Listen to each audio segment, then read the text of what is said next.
A irmã Lídia, com oportunidade, amém. Vamos ouvir o irmão Tiago, então, nessa noite.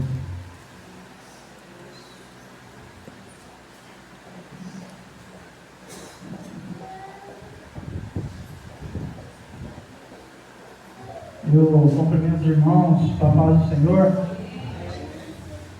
A Páscoa é uma festa judaica em que o povo judeu comemorava a libertação da escravidão do Egito por Deus, aonde Deus enviou um libertador que, através dele, tomou das garras de Faraó, das garras do imperador do Egito, o seu povo, e o libertou da escravidão.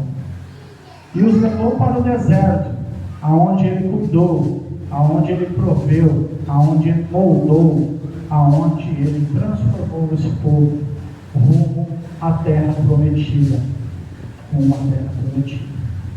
Essa festa, comemorada pelo esse evento, já era o prenúncio, a profecia de que Deus, o simbolismo de que Deus enviaria um Salvador, enviaria o seu Filho para o resgate de muitos, para a libertação do seu povo também, das mãos, das garras do Satanás, que é o imperador deste mundo, e nos levaria para um deserto, que é a vida com Deus, onde nós somos moldados, aonde nós recebemos provisão, aonde nós abrimos mão do conforto do Egito para podermos ser moldados e estarmos caminhando rumo à terra prometida.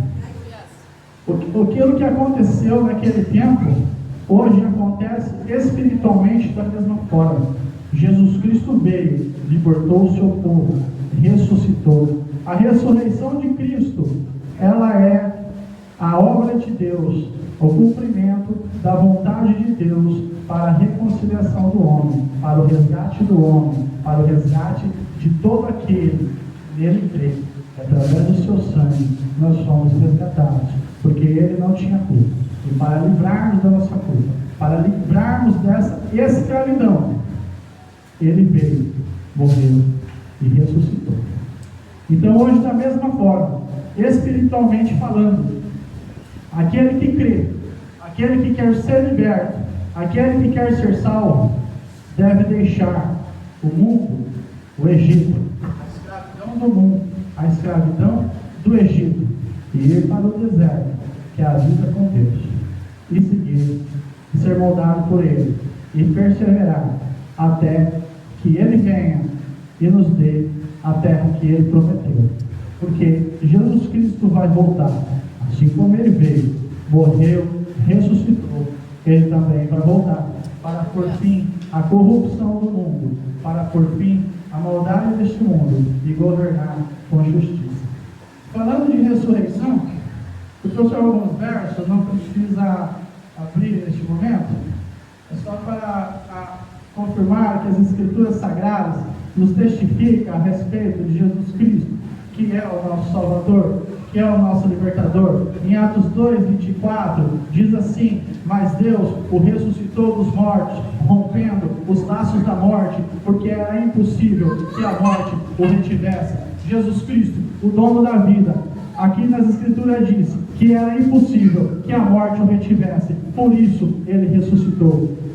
Em Apocalipse 1:18, o próprio mestre diz, quando ele aparece a João, na ilha de Patmos, em Revelação, ele diz: eu sou aquele que vive, estive morto, mas agora estou vivo para todo sempre, e tenho as chaves da morte e do inferno.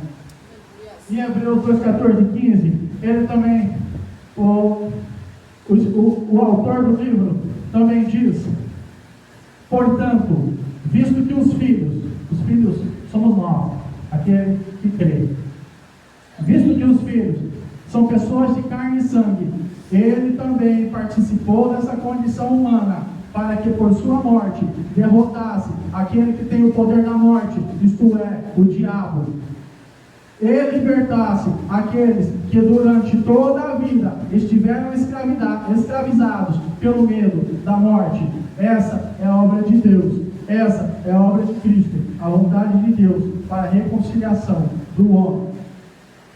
Eu vou pedir para os irmãos abrirem 1 Coríntios, do verso 15, do capítulo 15, do verso 51 e 58, para complementar.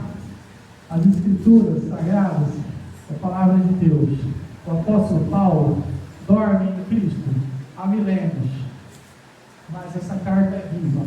Ela falou para a igreja de Corinto naquele tempo, e ela fala com toda a igreja do Deus vivo até os dias de hoje, e falará eternamente. As Escrituras dizem: eis que eu digo um mistério, nem todos dormiremos.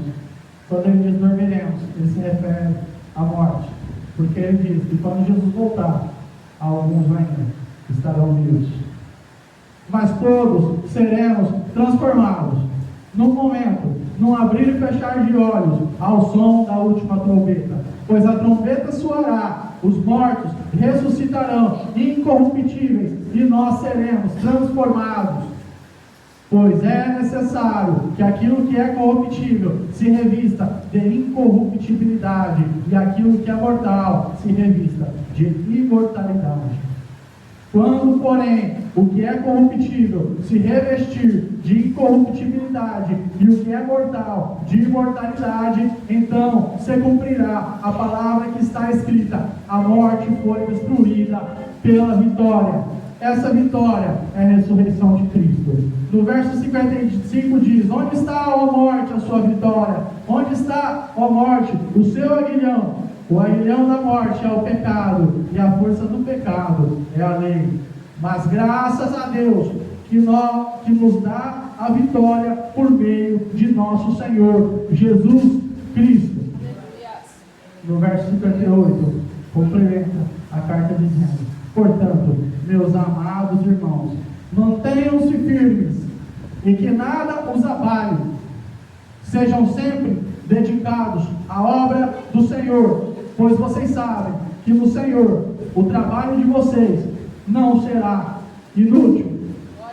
Devemos nos apegar nessas Escrituras, devemos nos apegar à palavra de Deus, devemos pedir que Deus derrame o seu Espírito sobre nós, porque sem o seu Espírito não podemos fazer nada, para que possamos resistir até o último dia, até que Ele volte e nos dê a parte com Ele na vida eterna. Eu agradeço a minha oportunidade.